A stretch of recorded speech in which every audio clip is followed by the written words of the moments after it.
पुंडलीकवरदे हरिविठ्ठल श्री ज्ञानदेव तुकाराम. न पवता जयाते काखे सुनी बुद्धीते, बोलणे मागवते ओसरले, ऐसे जे काही एक बोला बुद्धीसी ही अटक, ते द्यावया आमिष खेवाचे केले. ज्ञानेश्वर महाराज आलिंगनाचा हेतू आपल्या समोर सांगतात, त्याचा विचार आपण करतो.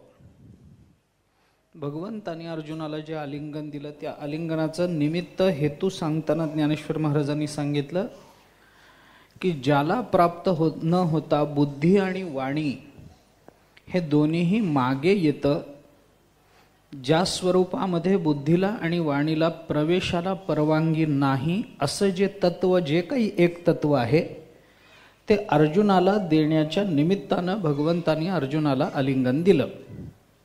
तर असं कोणतं तत्व आहे की जिथं वाणीचा आणि बुद्धीचा प्रवेश नाही, की जे भगवंतालाच द्यावं लागेल?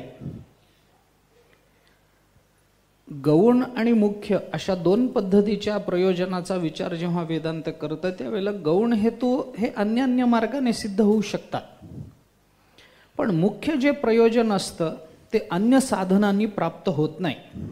मागे बोललोय आपण, त्याचा विस्तारही झालाय. मुख्य प्रयोजन काय आहे? आंब्याच्या झाडाचं मुख्य प्रयोजन आंबा हेच आहे, सावली हे त्याचं गौण फल आहे. त्यामुळे आंब्याच्या झाडाला लागणारा आंबा हा बाभळीच्या, चिंचेच्या किंवा अन्य कोणत्या झाडापासून मिळणार नाही, मुख्य प्रयोजन मानलं पाहिजे. आणि सावलीचा विचार करायचं झालं तर बाभळीखाली सावली मिळते, अन्य झाडाखाली सावली मिळते, गौण प्रयोजन आहे. त्यातलं आंब्याच्याच झाडाखाली गेलं पाहिजे असं बंधन नाही सावली करता. तसं भगवंताच्या आलिंगनाचं असं काय प्रयोजन नाही, मुख्य प्रयोजन काय? गौण प्रयोजन अनेक असतील, अमुक करण्याकरता, प्रेम दाखवण्याकरता, हे करण्याकरता, ते करण्याकरता, अर्जुनाला समजावून घेण्याकरता, समजावून देण्याकरता काय असेल, पण मुख्य प्रयोजन काय ते ज्ञानोबाराय सांगतात. द्यावया आमिष खेवाचे केले. काय द्यावया? ऐसे जे काही एक ते द्यावया. ऐसे म्हणजे कैसे? बोला बुद्धीसीही जिथं अटक आहे ऐसे. असं जे काही एक आहे की जिथं काय आहे. थोडा वेगळा अजून जर एक विचार सांगायचा झाला जाता जाता, तर काही वेळेला भगवंतानी काहीतरी देण्याकरता आलिंगनाची क्रिया शोधली आहे.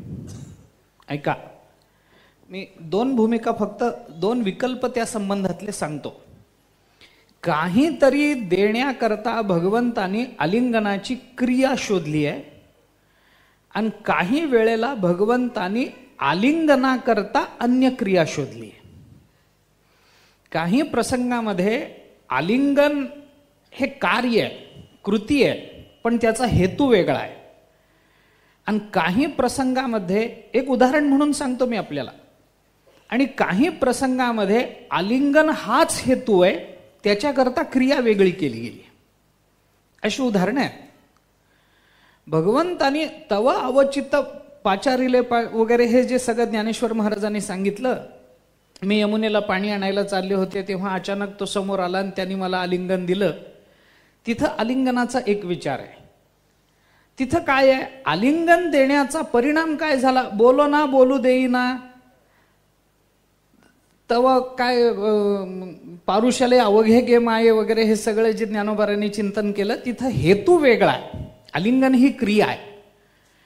पण काही प्रसंग असे आहेत ज्ञानेश्वर महाराजांनी वर्णिलेले की तिथं आलिंगन हाच हेतू आहे. गोपिकेला आलिंगन देण्याकरता म्हणून बाकीच्या लीला केल्या. आलिंगन हे तिथलं परमप्रयोजन आहे. आणि इथलं परमप्रयोजन ऐसे जे काही एक त्या द्यावयामिष खेवाचे केले, हे आलिंगन इथं गौण झालंय. दोन प्रकार आहेत. थोडं बारकाईने बघितलं तर कळतं. उदाहरण सांगतो. एका प्रसंगामध्ये भगवंताचं आलिंगन मुख्य आहे, त्याच्याकरता भगवंताला क्रिया वेगळी करावी लागली.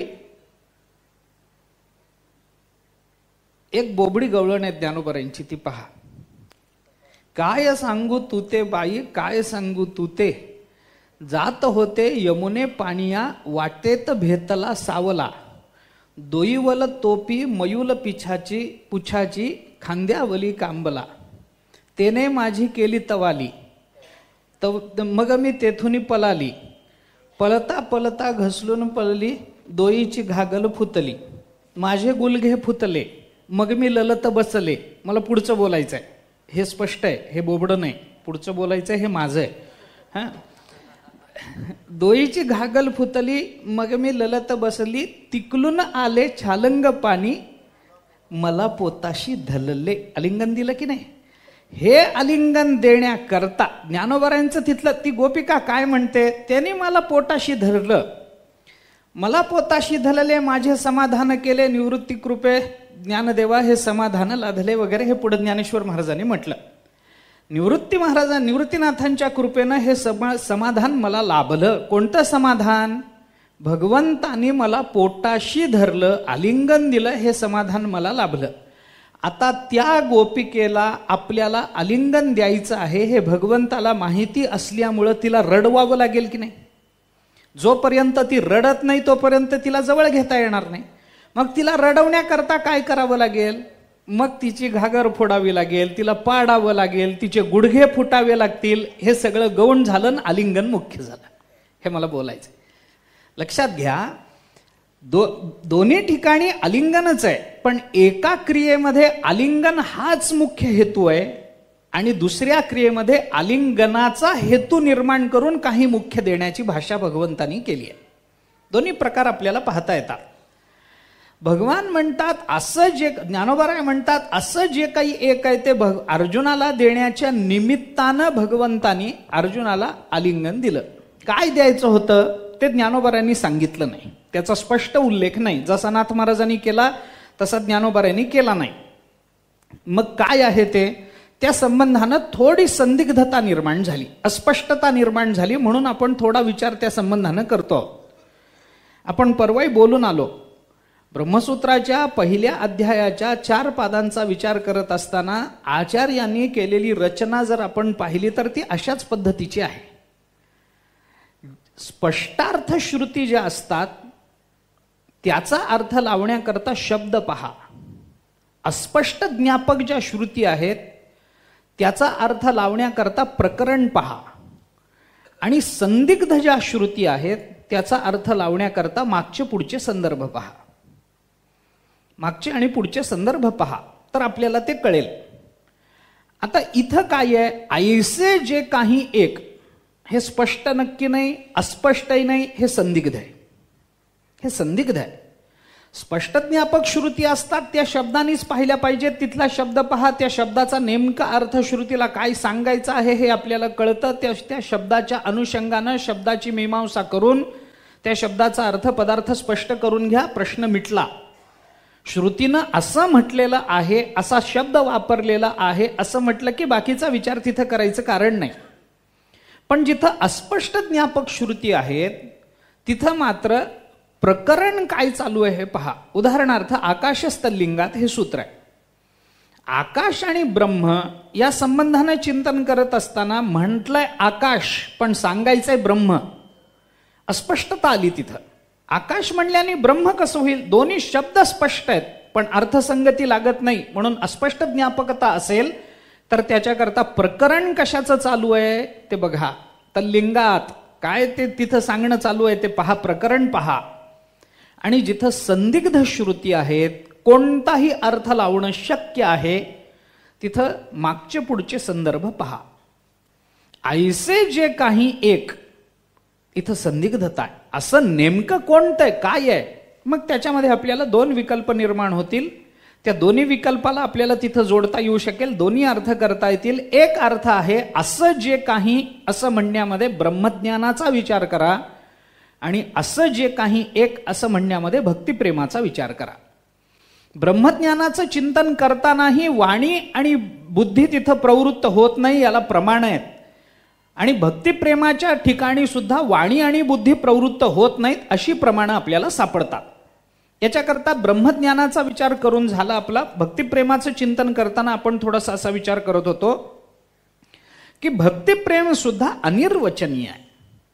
केवळ आपल्याला शब्दाच्या संबंधानं भक्तिप्रेम वर्णन करता येत नाही असं नाही, वाणी तिकडं प्रवृत्त होत नाही असं नाही, एवढंच नाही तर वेदाला सुद्धा भक्तिप्रेमाचं वर्णन करता येत नाही असं नाथ महाराज बोलून आले. काल आपण त्याचा विचार केला. पूर्ण भक्तीचे निरूपण सांगता वेदा पडले मौन असं ज्ञानोबराय बोलले, नाथ महाराज बोलले. वेदाला सुद्धा मौन पडलं. वेद जाणो गेला पुढे मौनावला. हे जर परब्रह्माच्या स्वरूपामध्ये आहे तर भक्तीच्या स्वरूपात तेच चिंतन आहे. वेदाला सुद्धा मौन पडलं. म्हणून वेद सुद्धा भक्तिप्रेम सुद्धा अनिर्वचनीय आहे असं चिंतन आपल्याला करता आलं. काल थोडासा विचार करूनही आलो आपण. भक्तिप्रेम अनिर्वचनीय आहे कारण नारद महर्षींनी अनिर्वचनीयम प्रेम स्वरूपम मुकास्वादनवत असं सूत्र आपल्याला प्रमाण म्हणून सांगितलंय. त्या पद्धतीनं विचार जर करायचा झाला तर तुकाराम महाराज म्हणतात त्या पद्धतीनं मुकियाचे परी जीवी साखर जेवी खादली. अरे मुक्यानं साखर खाल्ली, काय सांगता आलं? तुका म्हणे काय बोले आता भले मौन्यची. आता मौन हेच भलं, आता बोलण्याचं कारण राहिलेलं नाही. तसं भक्तिप्रेमाविषयी काही बोलता येत नाही. मुका साखर खातो पण त्याला बोलता येत नाही. तसं भक्तिप्रेमाचा अनुभव आलेल्याला बोलता येत नाही. इथं तिची अनिर्वचनीयता माना असा एक विचार आहे. एक आपण त्याचा विचार करताना असं पाहिलं होतं काल की परस्पर विरोधी दोन विकल्प ज्या वेळेला निर्माण होतात त्यावेळेला त्या दोन्हीपैकी एका विकल्पाचा स्वीकार केल्यानंतर अन्य विकल्प हा स्वीकारलेल्या विकल्पापेक्षा अधिक संयुक्तिक वाटतो. तिथं अनिर्वचनीयता माना. याच्याकरता काल आपण उदाहरणं देऊन आलो. आता मी पुन्हा जात नाही. अजून एक लक्षण मला त्याच्या पुढे सांगायचं आहे. अजून एक विचार सांगायचा आहे. भक्तिप्रेमाला अनिर्वचनीय म्हणा, आणखीन काय कारण देता येतं? अनिर्वचनीयते करता अवांग मनसोगोचरत्व, सदसद अनिर्वचनीय विलक्षणत्व वगैरे अशी जी काही कारणं देता आली तसं भक्तीच्या अनिर्वचनीयते करता आणखीन एक कारण आपल्याला देता येतं. काय आहे? भक्तिप्रेमाचा विचार करताना जोपर्यंत प्रेमाची प्राप्ती होत नाही तोपर्यंत प्रेमाबद्दल बोलता येत नाही.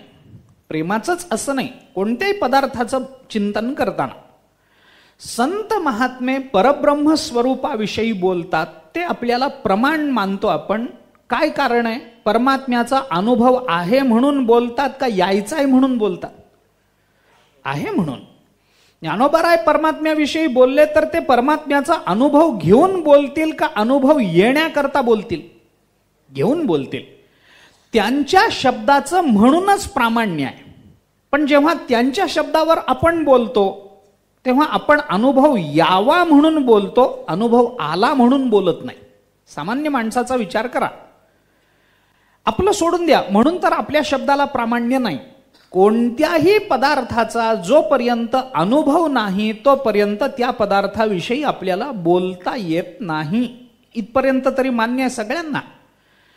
एखादा मनुष्य इथं बसूनच सांगायला लागला मुंबईला असं असतं, मुंबईला तसं असतं, गेलं पाहिजे, मुंबई फार बघण्यासारखी आहे, तिथं समुद्र आहे, तिथं उंच उंच इमारती आहेत, तिथं असंच आहे, तिथं रहदारीच खूप आहे, वाहनच खूप आहेत. दुसऱ्याने ते ऐकलं, तो म्हणाला काय सुंदर वर्णन केलं, खरंच मला जावं वाटायला लागलं मुंबईला, तुम्ही कधी गेला होतात का? तो म्हणाल मी नाही. आणि मग हे केलेलं वर्णन काय करायचंय? अनुभवा वाचून बडबडच झाली की नाही ही सगळी. माणसं दुसऱ्याला सांगतात वारीला जावं, म्हातारे म्हातारे चालतात, काही नसतं, खूप आनंदामध्ये प्रवास होतो. तुम्ही आम्ही कधी गेलो? मग कशाला सांगता? आम्ही जावं हे तुम्ही सांगता कशाला? पंढरीशी जा रे. जा, तुम्ही जा, तुमचं तुम्ही जा, आम्ही येत नाही.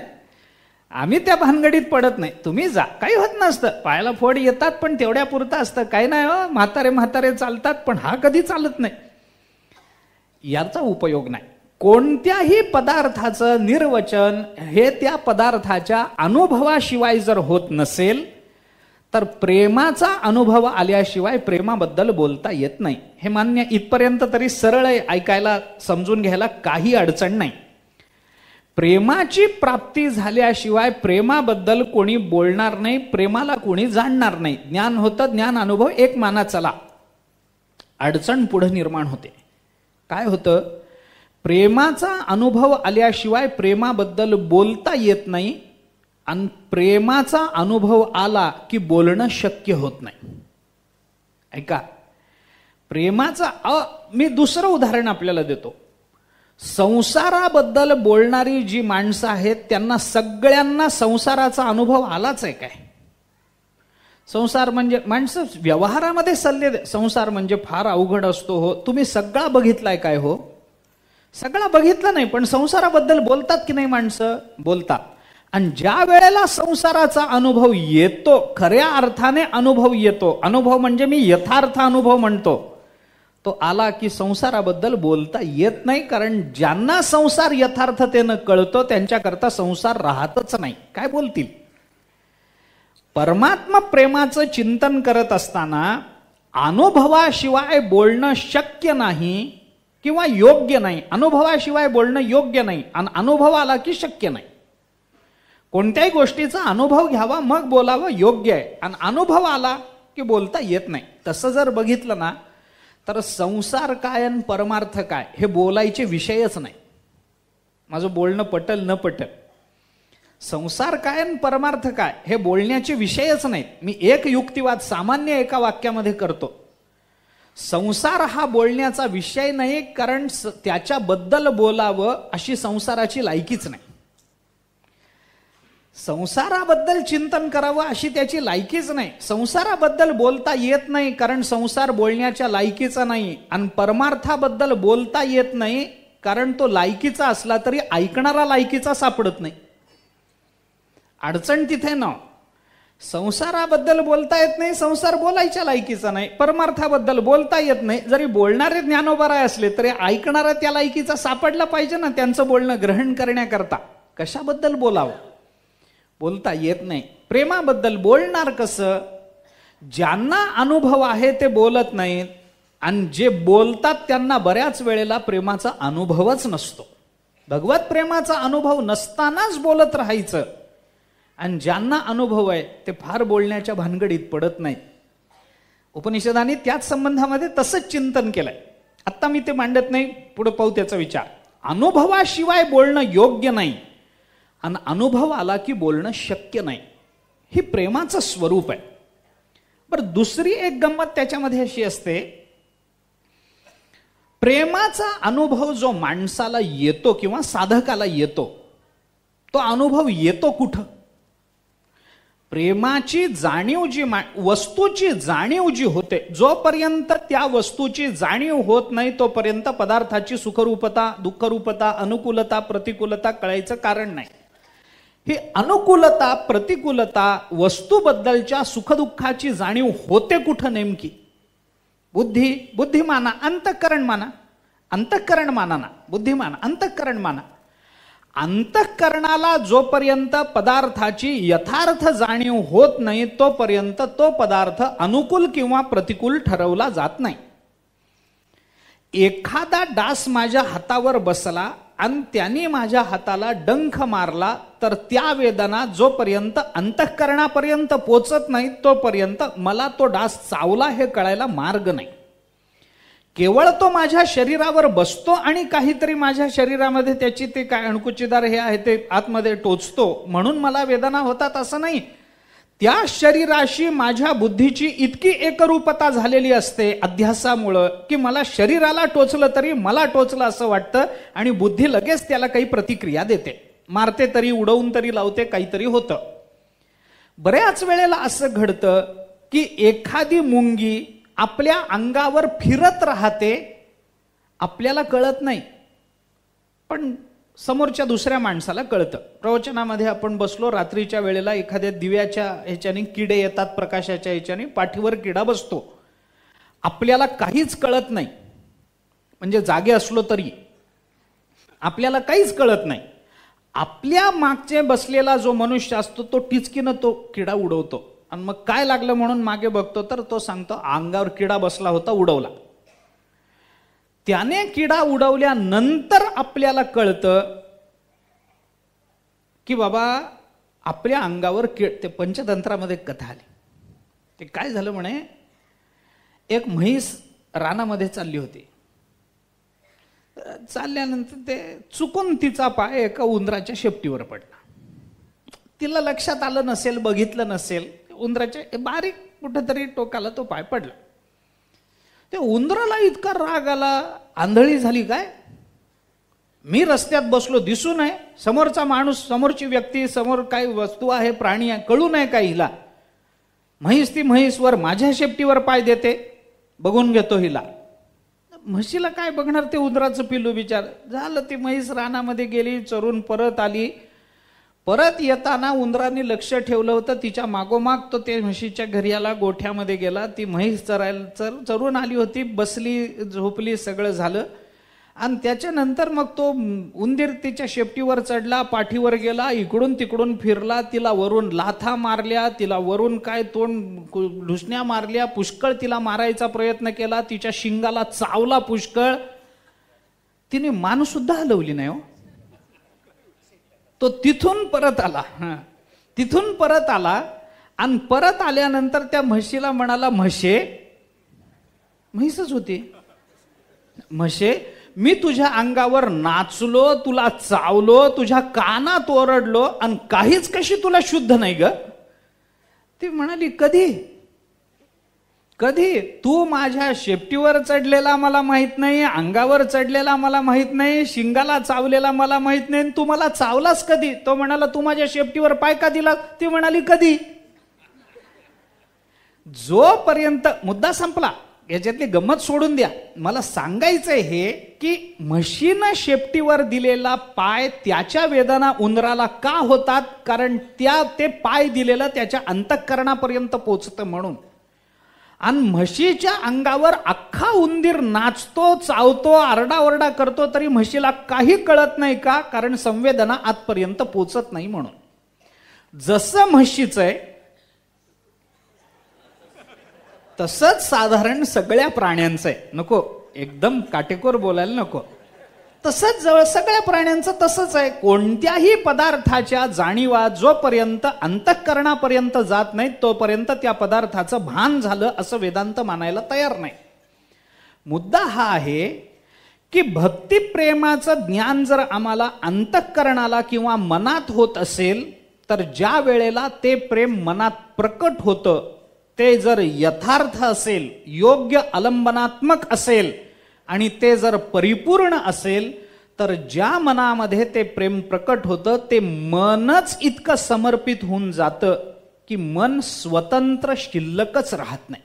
ज्ञानोबरायांना विचारा, परमात्म चिंतन करता करता काय झालं? मन हे राम झाले, मन हे राम झाले, प्रवृत्ती ग्रासोनी कैसे निवृत्तीसी आले, मनाची निवृत्ती झाली. ज्या मनाला या संवेदना ज्या अंतःकरणाला कळायला पाहिजे होत्या त्या प्रेमाचा अनुभव ज्या अंतःकरणामध्ये येत होता ते मनच जर प्रेमास्पदाशी तन्मय होऊन स्वतंत्र राहिलं नसेल तर वाणी उद्युक्त होईल कशी? हा मुद्दा आहे. वाणी प्रवृत्त होईल कशी जर मनच स्वतंत्र? कारण जोपर्यंत मन स्वतंत्र शिल्लक राहत नाही तोपर्यंत वाणी प्रवृत्त होऊ शकत नाही. जोपर्यंत अनुभव घेणारी बुद्धी त्या विषयाशी स्वतंत्र होत नाही विषयापासून तोपर्यंत त्या विषयाबद्दल बोलायला वाणी स्वतंत्र होऊ शकत नाही, वाणी प्रवृत्त होऊ शकत नाही. ज्या पदार्थाचा अनुभव मनुष्य घेतो त्या पदार्थात त्या विषयापासून त्याची बुद्धी मन वृत्ती तिथपर्यंत जाते, वृत्ती त्या पदार्थाशी एकरूप होऊन परत येते का तिथंच राहते? हो, परत येतेच की नाही. वृत्ती जर पदार्थाचा आकार धारण करून परत येणार असेल आणि स्वतंत्र राहणार असेल तरच अयम घटहा हे बोलणं होऊ शकतं. ज्या घटापर्यंत वृत्ती जाते तिथून परतच येत नाही त्या घटाबद्दल बोलणं शक्य नाही. कारण घट आणि अंतःकरण यांच्यामध्ये भेद निर्माण होत नाही. ऐका, विषय चैतन्य आणि वृत्ती चैतन्यातला भेद जोपर्यंत सिद्ध होत नाही तोपर्यंत विषय चैतन्याकरता वाणी प्रवृत्त होणार नाही. हा नियम आहे वेदांताचा. आपण बोलून आलोय मागे या संबंधानं थोडंसं. पण तुकाराम महाराज जे बोलतात, तुझं पाहता सामोरी दृष्टी न फिरे माघारी. माघारीच जर येणार नसेल वृत्ती, विषय चैतन्याशी एकरूप झालेली वृत्ती, वृत्ती चैतन्य हे जर पुन्हा स्वतंत्रच राहणार नसेल तर बोलता येणार नाही, वाणी प्रवृत्त होणार नाही. का? कारण अंतःकरणाला त्या पदार्थाचं स्वभिन्न अशा स्वरूपाचं ज्ञान लागत असतं. अंतःकरण जोपर्यंत पदार्थापासून भिन्न होत नाही, विषयापासून भिन्न होत नाही, तोपर्यंत वाणी प्रवृत्त होणार नाही. ज्ञानोबारायांनी केलेलं चिंतन मागे 2-4 वेळेला सांगून आलोय. ओवी फक्त प्रमाण म्हणून म्हणतो, पुढे चलतो. प्रेमाचा अनुभव ज्या अंतःकरणामध्ये येतो, ज्या मनामध्ये येतो, ते मन त्या प्रेमास्पदाशी जर एकरूपच होऊन जाऊन स्वतंत्र राहत नसेल तर वाणी त्या प्रेमास्पदाचं वर्णन करण्याकरता प्रवृत्त होत नाही. ज्ञानोबाराय म्हणतात, आवडेते वृत्ती किरीटी, आधी मनवनीची उठी, मग ते वाचा दिठी करासी ये. हे पुढं झालं. पण वाचा दिठी करासी, वाचेसी ये हे म्हणण्याकरता आधी काय झालं? आधी मनवनीची उठी झालं पाहिजे. अरे भक्तिप्रेमाचा अनुभव घेणाऱ्याचं मनच जर राहिलं नाही तर आधी मनवनीची उठी हेच शक्य नाही, आणि मनवनीची उठी शक्य नाही तर वाचेसी ये हे पुढे शक्य नाही. म्हणून अनिर्वचनीयता मानली पाहिजे. अनिर्वचनीयतेचं चिंतन करताना हा एक मुद्दा लक्षात ठेवा. आलंबनाशी मन एकरूप होऊन जातं, प्रेमास्पदाशी मन एकरूप होऊन जातं. ज्ञानोबारायांनी भगवंताचं चिंतन केलं, तुकोबारायांनी भगवंताचं चिंतन केलं, त्यांचं मन स्वतंत्र राहिलं काय? नाही. आता कोठे धावे मन, तुझे चरण देखील या, भाग गेला क्षीण गेला, अवघा झाला आनंद. म्हणजे आता आमचं मन परमात्म चरणाच्या आलंबनाला सोडून अन्यत्र धावणार नाही, मागे सुद्धा परत येणार नाही. म्हणजे एकरूपता आली. मग जर ते धावत नसेल तर मनाचं मनपण संपून गेलं, आणि मनपण संपून गेलं तर वाचेसी ये हे म्हणायला पुढे जागा राहत नाही. म्हणून अनिर्वचनीयता भक्तिप्रेमाची मानली पाहिजे. कारण प्रेमास्पदाची एकरूपता आहे, आपल्या आवडीच्या विषयाशी एकरूपता आहे, अखंड त्याचं चिंतन आहे. चिंतनाने तद्रूपता प्राप्त झाली, स्वभिन्नता राहिली नाही. चिंतने चिंतने तद्रूपता हे तुकाराम महाराज बोलतात, तशा पद्धतीची अवस्था प्राप्त झाली. तद्रूपता झाल्यामुळं भिन्नता जर राहिली नाही तर भिन्न पदार्थाचं वर्णन करायला वाणी प्रवृत्त होणार नाही. म्हणूनही भक्तिप्रेमाला आपण अनिर्वचनीय म्हणू शकतो. आणि असं हे जे अनिर्वचनीय आहे त्यामुळं आपल्याला ते अर्जुनाला देण्याकरता भगवंताने आलिंगनाचं निमित्त केलं असं म्हणणं शक्य आहे. कारण इथं सुद्धा वाचा त्याच्याकरता प्रवृत्त झाली नाही. बोला बुद्धीसीही अटक, इथं बोलण्याची अटक, बोलण्याचं अटक हे ज्ञानोबारायांनी आपल्याला सांगितलं असं म्हणता येतं. आता दुसरा एक विचार आहे, बोलणं आणि बुद्धी या दोन्हीलाही ज्या तत्वामध्ये प्रवेश नाही ते तत्व अर्जुनाला देण्याकरता आलिंगनाचं निमित्त केलं असं ज्ञानोबाराय बोलतात. बोलण्याकरता बोलण्याचा प्रवेश नाही म्हणून अनिर्वचनीय म्हणा, आणि बुद्धीचा प्रवेश नाही याच्याकरता अगम्यता हा शब्द आपण वापरला होता. परमात्म तत्व जसं अगम्य आहे तसं प्रेम तत्व सुद्धा अगम्य आहे. प्रेम कळलं नाही कुणाला. भक्तिशास्त्रकारांनी तर इतकं चिंतन केलंय की या जगतामध्ये खरं प्रेम हे अजून कुणालाही कळलेलं नाही, कुणालाच नाही. ज्यांना कळलंय त्यांनी बोलून दाखवा, ज्यांना कळलेलं आहे त्यांनी बोलून दाखवावं. बोलून दाखवता येत नाही, अगम्यच आहे ते. काही संप्रदायामध्ये तर भगवंताला सुद्धा प्रेम यथार्थतेनं कळलं असं म्हणता येत नाही, इथपर्यंत मजल गेली आहे त्यांची. देवाला सुद्धा कळलं नाही. कारण प्रेम हे जेवढं, प्रेमाची जी जी लक्षणं सांगितली आहेत ना, ज्या ज्या पद्धतीनं प्रेमाबद्दलचं निर्वचन झालंय ना आतापर्यंत, ते सगळं अकिंचितकर आहे मानतात ते. खरं जर प्रेमाचं व्यापक रूप बघितलं तर त्याच्या अगदी अल्पांशामध्ये शब्दाची प्रवृत्ती आतापर्यंत झालेली आहे. पूर्णांशाने कोणीही आतापर्यंत प्रेम प्रकट केलं नाही. कारण त्याच्याबद्दल कितीही प्रकट शब्द वापरले तरी त्याची पूर्ण अभिव्यक्ती होत नाही असंच भक्तिशास्त्र मानत आलं. आता ही अगम्यता या प्रेमतत्वाच्या संबंधानं जी सांगितली गेली, त्या प्रेमाला अगम्य का म्हणायचं? ब्रह्म अगम्य आहे तसं प्रेमही अगम्य आहे. भक्तिप्रेम अगम्य का भक्तिप्रेमाला अगम्य म्हणायचं? याची 2 कारणं आपल्याला विचारात घेता येतात. भक्तिप्रेमाला अगम्य म्हणण्याचं एक कारण असं आहे की भक्तिप्रेमाच्या लक्षणाच्या निश्चितीचं काठिण्य आहे म्हणून अगम्य आहे. ऐका, एक भूमिका सांगतो. लक्षणाच्या निश्चितीचं काठिण्य भक्तिप्रेमाच्या ठिकाणी असल्यामुळे भक्तिप्रेम अगम्य आहे, एक. आणि दुसरं सांगतो, दोन्हीचाही थोडा थोडा विचार आहे. आणि दुसरं असं आहे की भक्तिप्रेमाच्या बाबतीत प्रमाणांची अप्राप्ती आहे म्हणून अगम्य आहे. कोणत्याही वस्तूची गम्यता, कोणत्याही वस्तूची जाणीव ही कशावरून ठरते? एकतर प्रमाण माना, नाहीतर लक्षण माना. नाही प्रतिज्ञा मात्रेण वस्तुसिद्धी अपितु लक्षण प्रमाणाभ्याम वस्तुसिद्धी. वस्तूची सिद्धी करायची असेल तर तुम्हाला लक्षण आणि प्रमाण शोधली पाहिजेत. लक्षण आणि प्रमाणाने वस्तू कळते. वस्तू तुमच्या डोळ्याला दिसली म्हणून कळाली असं मानायला वेदांत तयार नाही. अमुक एक पदार्थ माझ्या डोळ्याला दिसला, पण मला जर त्याची उपयुक्तता कळतच नसेल तर मला ती वस्तू दिसूनही निरुपयोगीच आहे की नाही? हे कशा करता वापरायची आहे हेच जर मला, माझ्या हातात घड्याळ, कल्पना करा मला घड्याळ म्हणजे काय हेच माहीत नाही, म्हणजे 5ला बरोबर सोडतो मी, तो विषय नाही, पण कल्पना करा की मला घड्याळ म्हणजे काय ही वस्तूच जर आत्तापर्यंत मी पाहिली नाही, माझ्यासमोर कोणीतरी घड्याळ आणून ठेवलं, माझ्या डोळ्याला वस्तू दिसली की नाही? दिसली, पण मला कळाली काय? नाही कळाली. मला तिचं लक्षणही माहीत नाही, मला तिची उपयुक्तताही माहीत नाही, मला त्या वस्तूच्या संबंधानं काही प्रामाण्यही माहीत नाही. याला असं म्हणतात, तसं म्हणतात, याची उपयुक्तता ही आहे, वेळ बघण्याकरता याचा उपयोग केला जातो, याची किंमत ही आहे, काहीच माहिती नाही. वस्तू कळाली कसं म्हणायचं? वस्तूची सिद्धी ही लक्षण आणि प्रमाणाने केली पाहिजे. प्रेमाच्या लक्षणाची सिद्धीच होत नाही आणि प्रेमाला काही प्रामाण्य सापडत नाही. दोन्हीचंही चिंतन आपण पहा. प्रेमाचं लक्षण ठरवायचं, भक्तीचं लक्षण तुम्हाला ठरवायचंय. प्रेम म्हणजे काय, भक्ती म्हणजे काय ठरवायचंय. काय बाबा ही भक्ती सांगा मला. 4 विकल्प भक्तिशास्त्रांनी निर्माण केले. मी आपल्याला त्याचा अनुवाद सांगतो. सगळा विस्तार करणं, ते सगळेच प्रमाण देणं, ते श्लोक सांगणं हेतू नाही माझा. 4 विकल्प भक्तिशास्त्रांनी या संबंधामध्ये निर्माण केले. भक्तीची व्याख्या करताना भक्ती म्हणजे नेमकं काय आहे सांगा.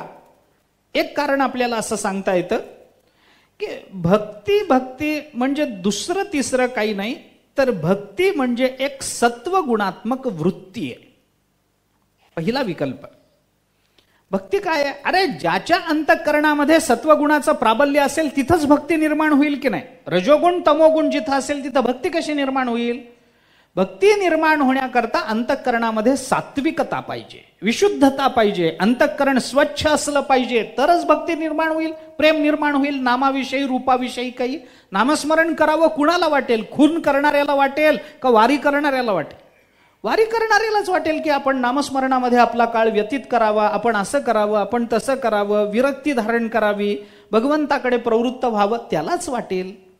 ज्याच्या अंतःकरणामध्ये रजोगुणाचं प्राबल्य आहे, तमोगुणाचं प्राबल्य आहे, अशी माणसं भक्तिप्रेमाकडे वळणार नाहीत. सत्वगुणाची वृद्धी जिथं झालेली आहे तिथं भक्ती, तिथंच भक्तिप्रेमाचा विचार करा. 3 गुणाचा विचार आहे याच्यामध्ये. सत्वगुण हा त्यातल्या त्यात चांगला. तत्र सत्वम निर्मलत्वात प्रकाशकमनामयम सुखसंगेन बघ्नाती ज्ञानसंगेन चानघ. नामानं सुख मिळतं की नाही? भक्तिप्रेमानं सुख मिळतं की नाही? वारी करणाऱ्याला सुख मिळतं की नाही? वारीला आल्यानंतर बाकीचं सोडून द्या. गरम पाणी मिळत नसेल, जेवायला मिळत नसेल, पिशवी ठेवायला जागा मिळत नसेल, ते सोडून द्या. पण खऱ्या वारकऱ्याला विचारा, किती गैरसोय झाली तरी सुख मिळतं की नाही? मिळतं, मिळतं. वारकरी गैरसोयीकडे बघत नाही. वारकऱ्याचं लक्ष तिकडं जातच नाही. आणि तिकडं ज्याचं लक्ष जातं हे मी बोललो नाही, ते तुम्ही बोलला. याच्याशी माझा काही संबंध नाही या उर्वरित विधानाशी. सुख मिळतं, मिळतं. सुख आपल्याला कोणत्या अर्थानं मिळतं? ज्या अर्थी आम्हाला सुख मिळतं, आपण उलटा अनुमान लावू ना, व्यतिरेकानुमानानं विचार करू. ज्या अर्थी आम्हाला वारीमध्ये सुख मिळतं त्या अर्थी वारीत आमची सत्ववृत्ती वृद्धीला पावलेली असते. सात्विक वृत्तीच्याच माणसाला सुख मिळतं वारीमध्ये. नाहीतर कोणी अस्वच्छता बघत राहील, कोणी गैरव्यवस्था बघत राहील, कोणी दर्शनच झालं नाही म्हणेल, कुणी मला बारीतच शिरता आलं नाही म्हणेल. हे सत्वगुणाचं कारण नाही. सत्वगुण ज्या अर्थी आहे त्या अर्थी सुख मिळेल. म्हणजे भक्ती म्हणजे काय आहे? एक सत्व गुणवृत्ती आहे असं माना. पहिला विकल्प बरोबर आहे, बरोबर आहे, पण बरोबर नाही. आता दुसरा विचार आहे, तोही बघितला पाहिजे. हा विकल्प आहे आपल्या समोर. भक्ती म्हणजे सत्वगुणवृत्ती मानायची का मानायची नाही? भक्तिशास्त्रानं विचार करताना असं सांगितलं, सत्व गुणाची वृद्धी होणं हेच जर भक्तीचं लक्षण असेल तर हे लक्षण खरं लक्षण नाही. का नाही? त्याचं कारण असं आहे, त्याचं कारण असं आहे की सत्व गुण हा काही झालं तरी गुण आहे, काही झालं तरी गुण आहे. आणि गुण म्हटलं बंधन, प्रकृती कार्य. गुण म्हणलं की प्रकृतीचं कार्य मानावं लागेल. त्रिगुण कोणी निर्माण केले? प्रकृतीनंच निर्माण केले. सत्वगुण सुद्धा प्रकृतीनंच निर्माण केला, रजोगुण सुद्धा प्रकृतीनं निर्माण केला, तमोगुण प्रकृतीनं निर्माण केला. हे जे काही जरी झालं तरी हे गुणच आहेत. आणि गुण म्हणलं की त्याच्यातून बंधन येणारच आहे. सुख संगेन बघनाती, ज्ञान संगेन चानघ, दोन्ही नाही असेल, पण सुख संगेन बंधनच आहे. सुखाचं सुद्धा बंधन असतं आणि ज्ञानाचं सुद्धा बंधन असतं. विद्वत्तेचे संचरे भूतांगी, ज्ञानोबराय बोलतात. अरे ते काय चांगलं आहे काय? विद्वत्तेचे संचरे भूतांगी नाही. सत्वगुणाचा परिणाम असेल ज्ञान, सत्वगुणाचा परिणाम असेल सुख, पण शेवटी ते सुद्धा बंधनच आहे हे लक्षात ठेवलं पाहिजे. ते तसंच बंधनच. मग जर काय आहे, सत्वगुण, रजोगुण, तमोगुण, आपण मागे बोललो होतो एकदा. सत्वगुण म्हणजे सोन्याचा पिंजरा आहे, रजोगुण म्हणजे पितळ्याचा पिंजरा आहे, आणि तमोगुण म्हणजे लोखंडाचा पिंजरा आहे. तुम्हाला कोणत्या पिंजऱ्यात राहायचंय? राहा की सोन्याच्या पिंजऱ्यात, काय बिघडलं त्याच्यात? अरे पण सोन्याचा झाला तरी बंधनच आहे ना, बंधनच आहे. आपल्यावर येऊ नये प्रसंग, पण एखाद्या वेळेला पोलीस आले आणि त्यांनी आपल्याला पकडून नेलं. नेताना विचारलं की आम्ही तुम्हाला पकडून नेतो आहोत, रस्त्यावरून तुमची धिंड काढणार आहोत, तुमच्या हातात सोन्याच्या बेड्या घालून नेल्या तर चालतील का पितळ्याच्या का लोखंडाच्या? धिंड काढताना कोणती बेडी पाहिजे?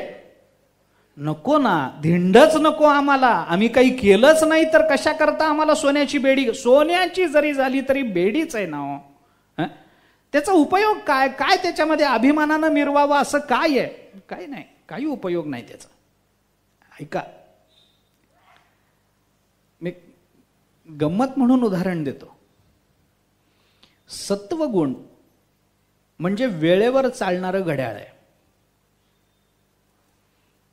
रजोगुण म्हणजे बंद पडलेलं घड्याळ आहे. आणि तमोगुण म्हणजे चुकलेलं घड्याळ आहे. आता विचार करा, सत्वगुण वेळेवर आहे, पण कधी ना कधीतरी त्याच्या आत काहीतरी गडबड होणार आणि त्या वेळेचं काही झालं तरी आपल्याला ते घड्याळ बंधन पाळायलाच लावणार, बंधनच. रजोगुण वाईट असला तरी बंद पडलेलं घड्याळ आहे, पण बंद पडलेल्या घड्याळातही एक चांगला गुण असतो, ते 2 वेळेला अगदी बरोबर वेळ दाखवतं. समजा सकाळी 6:30ला बंद पडला असेल तर सकाळी 6:30ला बरोबर वेळ दाखवतं, आणि संध्याकाळी 6:30ला बरोबर. जरी बंद पडलेलं असलं तरी कमीत कमी 2दा तरी बरोबर वेळ दाखवतं. आणि तमोगुण कधीच नाही, कधीच नाही. 6:30 वाजले की ते 12 वाजवणारच, 12 वाजले की त्याच्यामध्ये 4 दिसणारच, 4 वाजले की रात्रीचे 2:30 दिसणारच. कधीच आम्हाला सुख देत नाही तो तमोगुण, कधीच नाही. क्वचित प्रसंगी कर्म प्रवृत्ती तरी चांगली व्हावी याच्याकरता रजोगुण कुठंतरी प्रयत्न करेल, 2दा का होईना पण योग्य वेळ दिसेल. सत्वगुण नेहमीच वेळेवर राहील, पण तरी सुद्धा बंधनच आहे हे लक्षात ठेवलं पाहिजे. मग सत्ववृत्ती यालाच जर भक्ती म्हणजे सत्वगुणाची वृद्धी एवढंच जर मानायचं असेल, वृत्ती जर मानायची असेल, तर सत्वगुण हा सुद्धा हा प्रकृती कार्य आहे. आणि प्रकृती कार्य म्हणून जर आपण सत्वगुणाचा विचार केला तर साधा नियम एवढाच आहे की प्राकृत अशा कोणत्याही वस्तूनं परमात्मा प्राप्ती होत नाही. कारण का? जिथं प्रकृती कार्य करते तिथं परमात्मा निदेला असतो, आणि परमात्मा उठला की प्रकृती काही करू शकत नाही. अनुभवामृताचं पहिलं प्रकरण पाहून घ्या आपण. मी का बोलतो तेही लक्षात घ्या. सत्वगुण वृत्ती म्हणजे जर भक्ती म्हणायचं असेल, एवढंच लक्षण करायचं असेल, तर या भक्तीनं परमात्मा प्राप्त होत नाही. आणि सगळीकडचा विचार जर बघितला तर परमात्मा प्राप्ती करून घ्यायची असेल तर हरिमुखे म्हणा, हरिमुखे म्हणा, हरी बोला, नाही तरी आबोला, व्यर्थ गलबला करू नका, हीच उत्तर आपल्याला संत महात्मे देतात. मग याचा अर्थ काय झाला? सत्वगुण वृत्ती म्हणजे जर भक्ती असेल तर सत्वगुण वृत्ती हे प्राकृत काही कार्य होईल, प्राकृत वस्तू होईल. आणि प्राकृत वस्तूनं परमात्मा प्राप्ती होणार नाही, पण भक्तीनं परमात्मा प्राप्ती होते. याचा अर्थ भक्ती म्हणजे सत्वगुण वृत्ती नाही, असंच लक्षण आपल्याला करावं लागतं. ठीक आहे, भक्तिशास्त्राने दुसरा विकल्प आपल्या समोर मांडला. सत्वगुण वृत्ती नाही ना, आम्ही तुमच्या समोर दुसरा एक विकल्प मांडतो. काय? भक्ती म्हणजे सत्वगुण वृत्ती म्हणू नका, मायावृत्ती म्हणा. मायावृत्ती का म्हणा? कारण मायेचा विचार, माया म्हणजे भक्ती. कशा अर्थाने, कोणत्या अर्थाने? कारण भक्तीनं परमात्म्याला नामरूपाला यावं लागतं आणि नामरूप ही मायेची अंग आहे. भक्तीनं परमात्म्याला नामरूपात्मक व्हावं लागतं की नाही? आम्ही जशी भक्ती करू तसं परमात्म्याला रूपाला यावं लागेल. आम्ही त्याला अवताराला आणू. देवा हाती रूप धरविला आकार, नेदू निराकार होऊ त्यासी. कशाच्या जोरावर? मोक्षपदे तुच्छ केली या कारणे आम्हा जन्म घेणे युगायुगी. याच कारणाने ना, ज्या भक्तिप्रेमासमोर मोक्षाला सुद्धा आम्ही तुच्छ मानत आलेलो आहोत, त्या भक्तीच्या आधारावर देवा हाती रूप धरविला आकार, आम्ही देवाला आकार धरायला लावलाय. होतं अव्यक्त, पण तुकाराम महाराज म्हणतात अव्यक्त असलं तरी त्याला आम्ही आमच्या जोरावर व्यक्त केलंय. होतं अव्यक्त, ठीक आहे, पण आम्ही त्याला प्रकट करायला लावलं. आमच्या निमित्तानं, आमच्या भक्तीनं तो प्रकट झाला. ठीक आहे, म्हणजे भक्ती देवाला नामरूपात्मक प्रपंचामध्ये आणत असेल तर भक्तीला मायावृत्ती म्हणा. अडचण अशी आहे, भक्तीला मायावृत्ती म्हणणारे जे लोक आहेत त्यांचं निराकरण करताना भक्तिशास्त्राच्या हे विकल्पच निर्माण केलेत पूर्वपक्ष गृहीत धरून. त्यांनी उत्तर देताना असं सांगितलं की माया म्हणजे छल आहे, माया म्हणजे कपट आहे. नामरूपात अडकणं म्हणजे काय? छल आहे. माया म्हणजे कपट आहे. आणि या छल कपटापासून परमात्मा लक्षावधी कोस दूर राहतो. छल आवडत नाही परमात्म्याला, कपट केलेलं आवडत नाही परमात्म्याला. जिथं परमात्मा आहे तिथं कपट नाही, जिथं छल आहे तिथं परमात्मा नाही. आपण विचार करून सांगा, जे मारुतीराय रामचंद्र प्रभूचे दास म्हणून घेतात, ते एका उडीमध्ये लंकेत जाऊन सीतामाईच्या समोर प्रकट होऊ शकतात, तर रामचंद्र प्रभूंना, त्यांच्या स्वामींना ते अवघड आहे काय? काहीच अवघड नाही. रामचंद्र प्रभू सुद्धा सहज, अरे मारुतीरायाला तरी उडावं लागलं, रामचंद्र प्रभूंनी पाऊल टाकलं असतं तर लंकेत पडलं असतं, पण गेले नाहीत ना तिथपर्यंत. जिथं छल आहे तिथं रामचंद्र प्रभू जात नाहीत, आणि जिथं रामचंद्र प्रभू येतात तिथं छल राहत नाही. याचा रामायणामध्ये आपल्याला याचा व्यतिरेक दिसतो. युद्ध सगळं सुरू झालं, हा इंद्रजित वगैरे पडला, त्याच्यानंतर रावणाने शेवटचा उपाय म्हणून कुंभकर्णाला जाग करायला सांगितलं. त्याचं एक स्वतंत्रच प्रकरण आहे भावार्थ रामायणामध्ये. ते कुंभकर्ण कसा जागा झाला, त्याला कसं जाग केलं गेलं वगैरे वगैरे, हा एक वेगळाच विचार आहे. ते पुन्हा कधीतरी सांगतो मी, फार ऐकण्यासारखं वर्णन आहे ते. कसं करावं लागलं, त्याच्यासाठी किती अन्न शिजवावं लागलं, त्याच्या अंगावर कसं चढावं लागलं. हत्ती नाचले म्हणे गदागदा त्याच्या अंगावर, तरी उठला नाही. काय झोप असेल. गदागदा हत्ती नाचले, त्याच्या कानाशी हे काम केलं, त्याच्या शरीरावरच्या केसाला माणसं झोंबायला लागली, तरी उठला नाही. राक्षस झोंबायला लागले, भाले टोचवायला लागले, त्याच्या कानाशी तुतार्या वाजवला, काही फरक नाही. शेवटी त्या मांस वगैरे शिजवलं, त्याच्या वासाने त्याला जाग आली वगैरे पुढं म्हटलंय. ते सगळं उठला. उठल्यानंतर ते रागावला, कशाला उठवलं मला? महाराजांनी उठव. गेला, ते झालं, तयार झालं, गेला दरबारामध्ये. मला पुढं बोलायचं. रावणाला त्याने विचारलं, कशा करता मला उठवलं? म्हणे ते रामाबरोबर युद्ध चालू आहे, इंद्रजित मेलाय ना, आता सगळी भिस्त तुझ्यावर आहे, तू उठ आणि जा लवकर युद्धभूमीवर आणि सगळं संपवून टाक, मारून टाक सगळ्यांना. त्यांनी सांगितलं ठीक आहे जातो, पण रामाबरोबर युद्ध कशा करता चाललंय? त्यांनी काही आपली जमीन बळकावली नाही, त्यांनी काही सीमारेषेच्या पलीकडे तो आला नाही, आपली जमीन बळकावली नाही, त्याच्या बरोबर युद्ध कशाला? म्हणे त्याच्या बायको करता युद्ध चाललंय. त्याच्या बायकोने तुला काय त्रास दिला? काहीच नाही.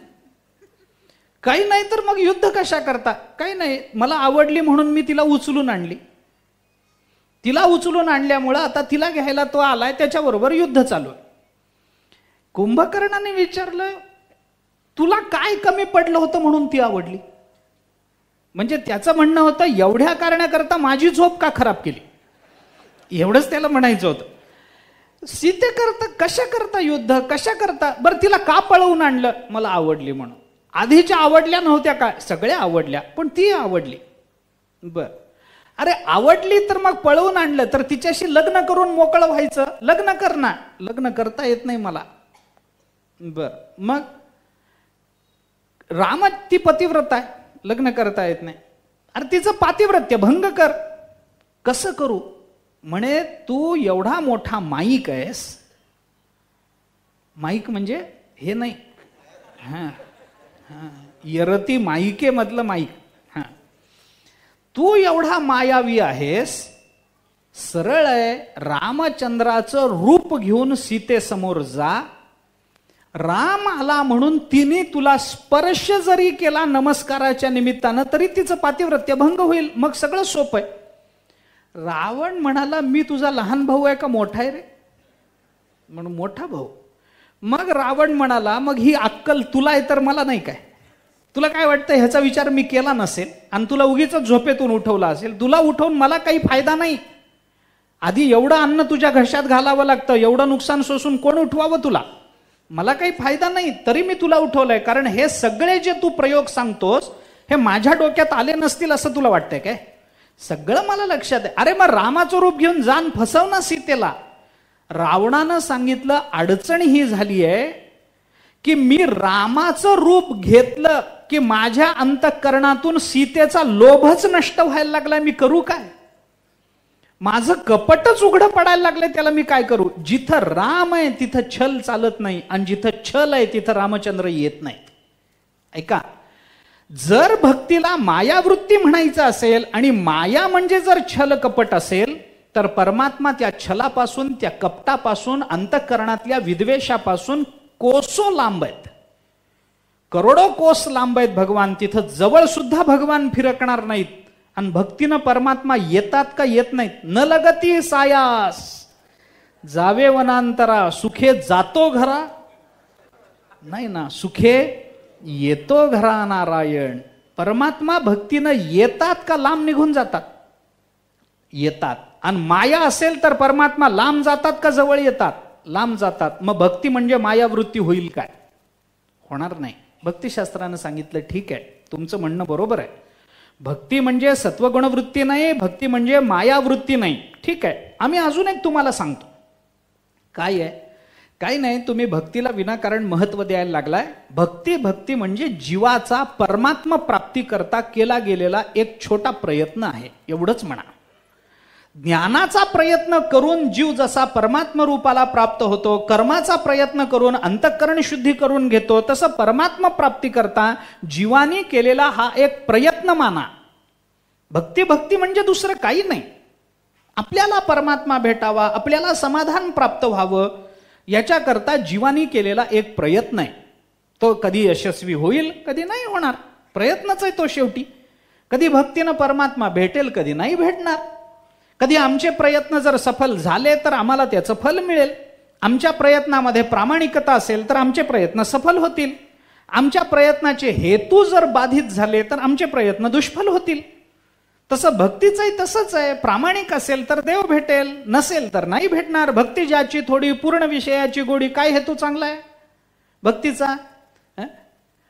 भक्ती करत असताना मुखामध्ये नाम आहे. ज्ञानोबराय तरी म्हणतातच की आगवेने गावद्वारी आहे व जैसी.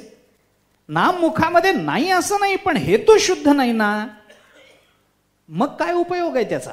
म्हणून जीवाचा प्रयत्न माना.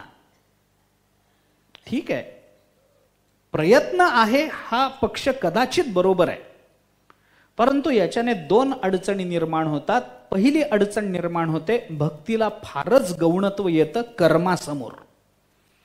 प्रयत्न म्हणजे कर्म आहे, कर्मासमोर भक्तीला येणारं गौणत्व आम्हाला मान्य नाही. का? कारण आम्ही भक्तीचं चिंतन करत असताना ज्ञान कर्मादि अनावृतम म्हणून तिचं वर्णन करतो. अन्याभिलाषिताम शून्य ज्ञानकर्मादि अनावृतम अनुकूल्येन कृष्णानुशीलनम भक्ती ही उत्तमा, ही भक्तीची व्याख्या आहे आमच्याकडे भक्तिशास्त्रामध्ये. त्यामुळं भक्ती ज्ञान आणि कर्मानं भक्ती आवृत्त कधीच होत नाही. तुम्ही कर्मासमोर भक्तीला न्यूनत्व द्यायला लागलाय. आणि दुसरी अडचण अशी आहे, दुसरी अडचण, त्याचा परिणाम असा होतो, भक्तीला न्यूनत्व येण्याने परमात्म्याला न्यूनत्व येतं. कसं येतं त्याचं कारण त्यांनी सांगितलं की जीवाचा हा जर प्रयत्न म्हणून तुम्ही भक्तीकडे बघणार असाल तर जीव अल्पज्ञ आहे का सर्वज्ञ आहे? अल्पज्ञ आहे. जीव अल्पपरिमाणी आहे का व्यापक आहे? अल्पपरिमाणी आहे. जीवाचा विचार केला तर हा जीव हा अल्पशक्तिवान आहे का सामर्थ्य संपन्न आहे? अल्पशक्तित्व त्याच्या ठिकाणी, अल्पशक्तित्व आहे, अल्पपरिमाणी आहे, 3.5 हाताचा देह घेऊन आलेला आहे, त्याच्यामध्ये त्याच्या सर्वज्ञता त्याच्या ठिकाणी नाही, अल्पज्ञता आहे, कमी शक्ती आहे. या सगळा जर विचार आपण केला तर अल्पशक्तिमान अल्पपरिमाणित्व ज्याच्या ठिकाणी आहे, जो अल्पज्ञ आहे, त्याचा प्रयत्न हा व्यापक असेल का अल्प असेल? अल्पच असेल. मग अल्प प्रयत्नानं परमात्मा प्राप्त होतो असं तुम्हाला म्हणायचंय? अल्प काही सामान्य प्रयत्नानं परमात्मा तत्वाची प्राप्ती होते असं जर झालं असतं तर या जगतामध्ये कोणी बद्ध राहिला असता काय? या जगतामध्ये कोणी दुःखी, कारण भक्ती आनंद देते की नाही, सुख देते की नाही? देते. भक्ती आपल्याला परमात्मा स्वरूपाला पोचवते की नाही? पोचवते. भक्ती आपल्या जीवनामध्ये आनंद निर्माण करते की नाही? करते. आणि अल्प क्रिया करणं, अगदी सामान्य क्रिया करणं, याला प्रयत्न करणं, याला जर तुम्ही भक्ती म्हणणार असाल तर या जगतामध्ये कोणी दुःखी राहील? राहणार नाही. या जगतामध्ये कोणी बद्ध राहील? राहणार नाही. कारण अल्प प्रयत्नात ती भक्ती आम्हाला मुक्त करणार असेल तर लोकांना 4-4 महिने येऊन पंढरपूरला राहायचं काय कारण आहे? काहीच नाही. घरी बसावं, अल्प प्रयत्न करावेत. म्हणजे काय? काही नाही, जागेवर बसावं, राम म्हणावं, मुक्त व्हावं. झालं काय असं? असं बर, ते राम म्हणणं वाया जात नाही हा प्रश्न नंतरचा आहे. मुखी नाम हाती मोक्ष ऐसी साक्ष बहुतांची, हे ज्यांच्या संदर्भामध्ये सांगितलं गेलं ते वेगळेच आहेत कोणीतरी मुखी नाम घेणारे. म्हणजे लगेच आम्ही राम म्हणावं आणि मोक्ष दे म्हणावं असं होत नाही. हा सोपा व्यवहार नाही. एखाद्या सामान्य जीवाला परमात्मा प्राप्तीची एवढ्या अल्प प्रयत्नात शक्यता कशी असू शकेल? असू शकत नाही. म्हणजे जीवाचे प्रयत्न म्हणजे भक्ती असं होत नाही. आणि दुसरी अडचण अशी आहे की प्रयत्न म्हणजे जर कृती असेल आणि त्याला जर भक्ती म्हणायचं असेल तर कर्मानं परमात्मा प्राप्ती हे सुद्धा वेदांताला मान्य नाही. कर्मानं परमात्मा प्राप्ती होत नाही. त्याचे विकल्प बरेच आहेत. कर्मानंही परमात्मा प्राप्ती नाही. मग जीवाचा अल्प प्रयत्न म्हणून तुम्ही भक्तीचा विचार करणार असाल तर तेही भक्तीचं लक्षण नाही. पहिल्यांदा सांगितलं, पण पुन्हा विचार करा, अजून एक विकल्प त्याचा सांगितला. बरं, हेही नाही जमत ना, आम्ही शेवटचा विकल्प तुम्हाला सांगतो. अहो, भक्ती म्हणजे काही नसतं. भक्ती म्हणजे परमात्म्याची शक्ती आहे. हा, हे मान्य आहे. आता हे मान्य आहे, परमात्म्याची शक्ती म्हणजे भक्ती आहे. अनेक संप्रदायांनी तशा पद्धतीचा स्वीकार केलाय. काश्मीर शैव दर्शनामध्ये आपण ज्याला माया म्हणतो तिला परमात्म्याची शक्तीच मानलंय. भक्तिशास्त्राचा विचार केला तर भक्ती म्हणजे परमात्म्याची शक्ती आहे असं मान्यच केलंय. कारण त्याच्याच जोरावर परमात्मा आपलं सगळं हे हलवत असतो. आपण ईक्षण केलं म्हणजे परमात्म्याने काय केलं? स्वतःची भक्तीच केली. भक्तिशास्त्राने विचार केला. सदैव सौम्येदमगरासी तद ऐक्ष्यत बहुश्याम, आपण बहु व्हावं असं परमात्म्याने ईक्षण केलं. ईक्षण केलं म्हणजे काय केलं? इच्छा धारण केली. इच्छा धारण केली कशाची? स्वतःचीच. म्हणजे काय केलं? स्वतःचीच भक्ती केली. स्वतःची परमात्म्याची इच्छा धारण करणं, यालाच जर तुम्ही भक्ती म्हणत असाल तर परमात्म्याने स्वतःचीच इच्छा धारण केली, आपण बहु व्हावं असं त्याला वाटलं म्हणजे स्वतःचीच भक्ती केली. आपुलीच आवडी धरुनी खेळिया आपापणाते व्याले रे. मग आवड म्हणजे काय? एका अर्थाचं प्रेमच आहे. एका अर्थानं म्हणजे परमात्म्याने स्वतःची भक्ती केली, जगत उत्पन्न झालं.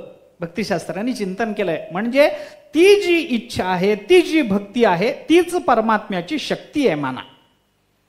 मी सांगितलं बाबा शक्ती माना बरोबर आहे, परंतु असं आहे की भक्ती ही परमात्म्याची शक्ती होत नाही. का होत नाही? त्यांनी सांगितलं कारण फार सोपं आहे. मला सांगा, शक्ती ही स्वतंत्र राहील का शक्तिमानाच्या आश्रयाला राहील? शक्ती स्वतंत्र राहील का कुठं? आता तुम्ही इथं येताना घरी शक्ती काढून ठेवून आलात का बरोबरच घेऊन आलात? बरोबरच आहे. एक मनुष्य रस्त्याने निघाला, मोठा पैलवान होता चांगला, रस्त्यावर काही माणसं दगड उचलत होती. त्या लोकांनी त्याला विनंती केली की अहो तुम्ही एवढे पैलवान आहात, हा दगड आमच्याच्याने उचलला जात नाही, तुम्ही जर आम्हाला हातभार लावला तर हा दगड आम्ही उचलून ठेवू, जरा मदत करा ना तिकडून. तो पैलवान म्हणाला काय आहे, मी केली असती मदत, नाही असं नाही, पण काय झालं घरातून निघताना ते शक्तीच बरोबर घ्यायला विसरलो, त्यामुळे मी काही करू म्हणेल असं. शक्ती शक्तिमतोर अभेद हा, शक्ती आणि शक्तिमान यांचा अभेद असतो, नियम आहे. जर शक्ती ही शक्तिमानाच्या आश्रयानेच राहत असेल, इथपर्यंत तुम्हाला मान्य आहे, तर दुसऱ्या एका प्रश्नाचं उत्तर द्या की शक्ती आणि शक्तिमान यांचा जरी अभेद मानला तरी सुद्धा शक्तिमानाच्या अंकित शक्ती असते का शक्तीच्या अंकित शक्तिमान असतो? मला ज्या वेळेला वाटेल त्या वेळेला मी शक्तीचा उपयोग करू शकतो का शक्तीला वाटेल त्या वेळेला शक्ती शक्तिमानाचा वापर करून घेते? कोण कुणाच्या अंकित आहे? शक्ती शक्तिमानाच्या अंकित आहे का शक्तिमान शक्तीच्या अंकित आहे? आपल्या घरातलं सोडून द्या, घरातली शक्ती वेगळी असते आणि शक्तिमानही वेगळा असतो, तो तिच्या अंकित असेल ते सोडून द्या, त्याचा विचार करू नका. पण शक्ती शक्तिमानाच्या अंकित आहे का शक्तिमान शक्तीच्या अंकित असतो? शक्ती ही शक्तिमानाच्या अंकित असते.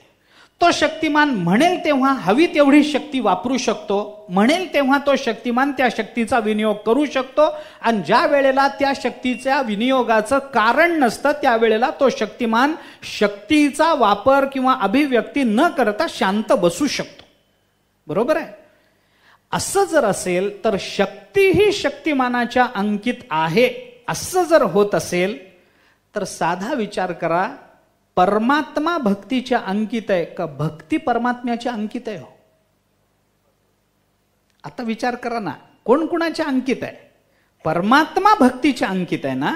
एवढा प्रभू भावे तेने संपुष्टी राहावे, होय भक्ती केला तैसा. जशी भक्ती तसं त्याला प्रकट व्हावं लागतं. मग शक्तिमान शक्तीच्या अंकित झाला का शक्ती शक्तिमानाच्या अंकित झाली? तुम्ही जर भक्तीला परमात्म्याची शक्ती म्हणणार असाल तर शक्ती ही शक्तिमानाच्या अंकित असते, पण इथं तर परमात्मा भक्तीच्या अंकित आहे. अहम भक्त पराधीनाय स्वतंत्र इव द्विजहा आहे ना, भगवंतांनी स्पष्ट संकेत दिलेत. तर त्या ह्याच्या संबंधात अंबरीशाच्या आणि दुर्वासाच्या प्रसंगात दुर्वास गेले भगवंताकडे सुदर्शन चक्र आवरा म्हणून, भगवान म्हणाले अहम भक्त पराधीना, मी भक्ताच्या अंकित आहे बाबा, मी अंकित आहे, त्यामुळे मी काही करू शकत नाही, काही करू शकत नाही. मग जर हा परमात्मा भक्तीच्या अंकित असेल आणि भक्तीला शक्ती म्हणायचं असेल तर शक्ती शक्तिमानाच्या अंकित असते, हा नियम आहे. तर भक्ती म्हणजे शक्ती होऊ शकत नाही. मग भक्तीचं लक्षण काय सांगता येत नाही, आणि म्हणून ज्याचं लक्षणच सिद्ध होत नाही तिथं अगम्यता मानली पाहिजे. म्हणून भक्ती ही अगम्य आहे. भक्तिप्रेम अगम्य माना. भक्तिप्रेम अगम्य मानण्याचं आणखीन एक महत्वाचं कारण आहे, आणि ते कोणतं असेल तर तिथं प्रमाणाची उपलब्धी होत नाही. भक्तीचा विचार करत असताना भक्तीला काय लक्षण प्रमाणाभ्याम वस्तुसिद्धी ना, प्रमाणांची अप्राप्ती हे अगम्यतेचं दुसरं कारण आहे. भक्तीला प्रमाणांची प्राप्ती होते का याचा विचार केला तर जर प्रमाण प्राप्त झाली भक्तीला तर भक्ती आपल्याला गम्य मानता येईल. पण भक्तीला जर प्रमाण लागू पडत नसतील तर भक्ती ही अगम्यच मानली पाहिजे. मग प्रमाणांची अप्राप्ती भक्तीच्या बाबतीत करून ती भक्ती कशी अगम्य आहे याचा थोडासा विचार करायचा आहे, तो उद्याला करू. आज संध्याकाळी 7:30 ते 9:30 आदरणीय हरिभक्तीपरायण विठ्ठल महाराज वास्कर यांचं कीर्तन होणार आहे. सर्वांनी श्रवणाचा लाभ घ्यावा. पुंडलिक वरदा हरी विठ्ठल श्री ज्ञानदेव तुकाराम विठ्ठला विठ्ठला विठ्ठला विठ्ठला विठ्ठला विठ्ठला. पुंडलिक वरदा हरी विठ्ठल श्री ज्ञानदेव तुकाराम सद्गुरुगण महाराज.